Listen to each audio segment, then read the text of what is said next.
Hey, welcome to the second course video for the song Giovanni from BAND-MAID and their album Unseen World. I'm musically malnourished. You're on my journey to go deep and wide and discovering new music and artists.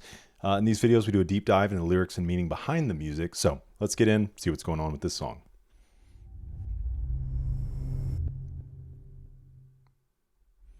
Hey, it's back to me, full frame here. I was looking into, because I was really curious about the title of the song, why it would be called Giovanni.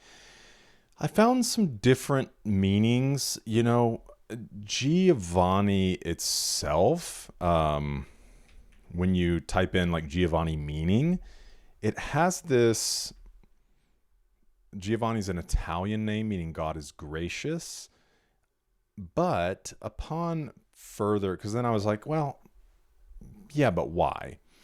And then I started looking into like Giovanni tied to Japanese. And I saw some blogs and things. So obviously the result here at the top of Google is kind of an aggregate of some of those things. And this is what it says. The song title Giovanni likely references the protagonist from Kenji Miyazawa's classic Japanese children's story, Night on the Galactic Railroad, tying into themes of longing, adventure, the band's core lyricist Miku Kobato's personal connections to such tales, while also playing on the name's commonality in Japanese culture, similar to her friend Campanella's name in the story.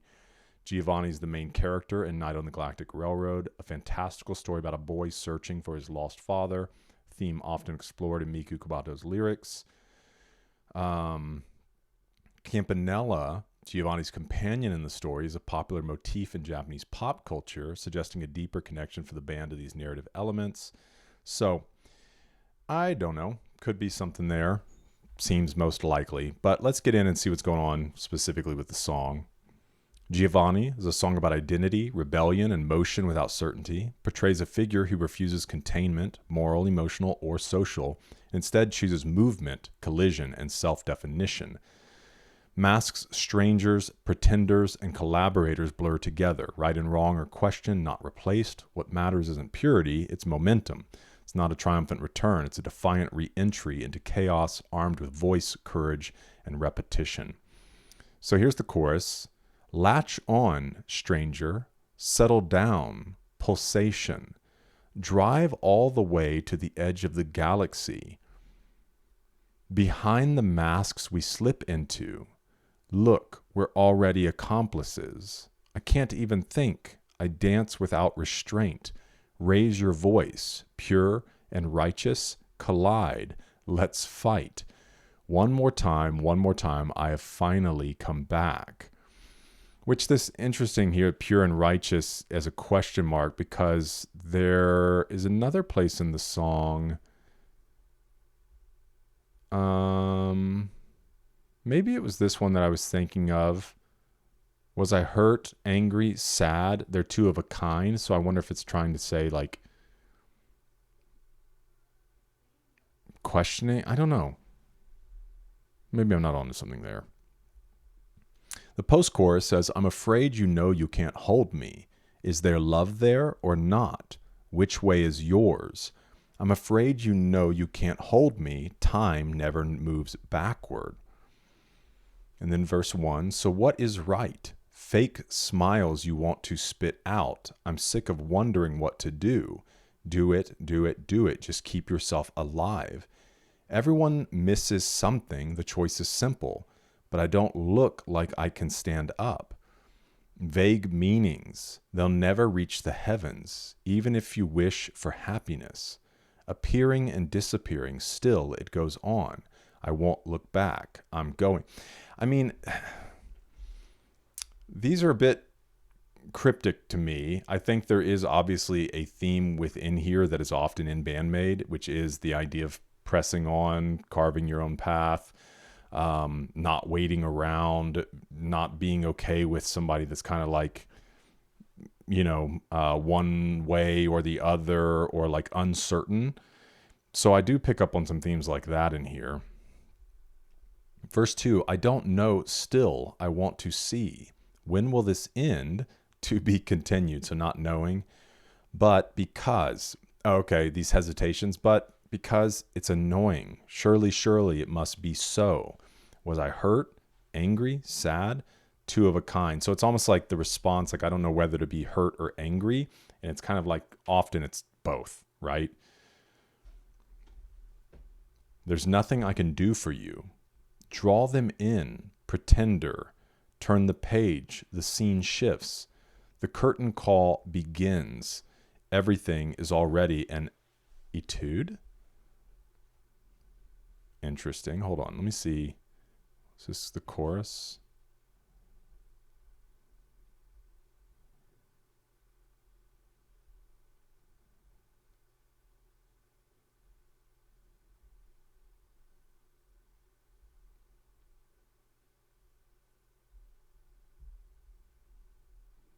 What is an etude?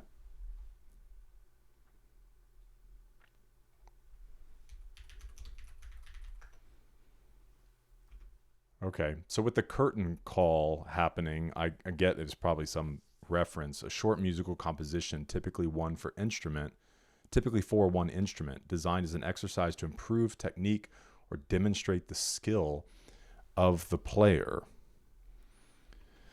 So the curtain call begins. Everything is already an etude. Etude? I don't want this to stay a comedy. I can't think. I smile and say goodbye. I disappear. Raise your voice. Still, I dive deeper. Let's fight one more time. I have finally come back. And then the outro. Please teach me, tell me, what is true righteousness? There's no such thing anywhere, but I found the courage to ask.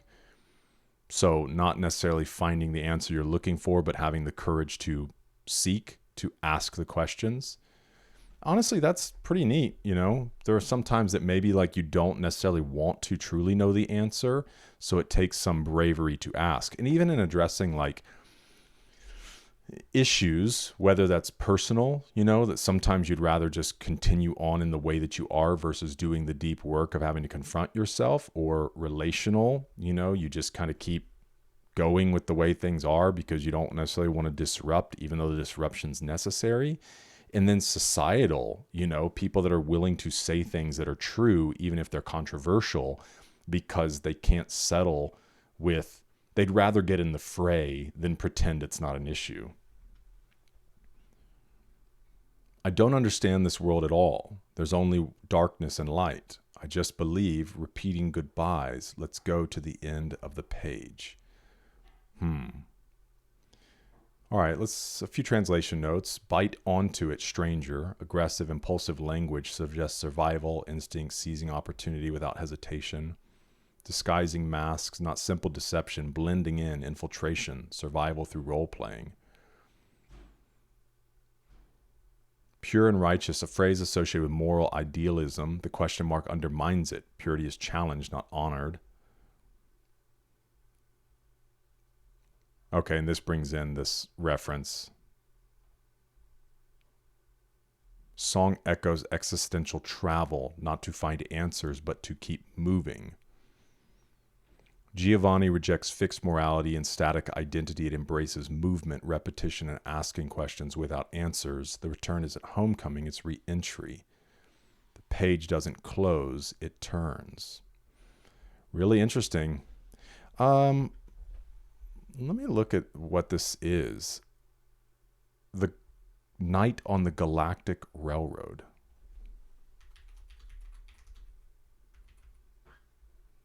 (1985) film.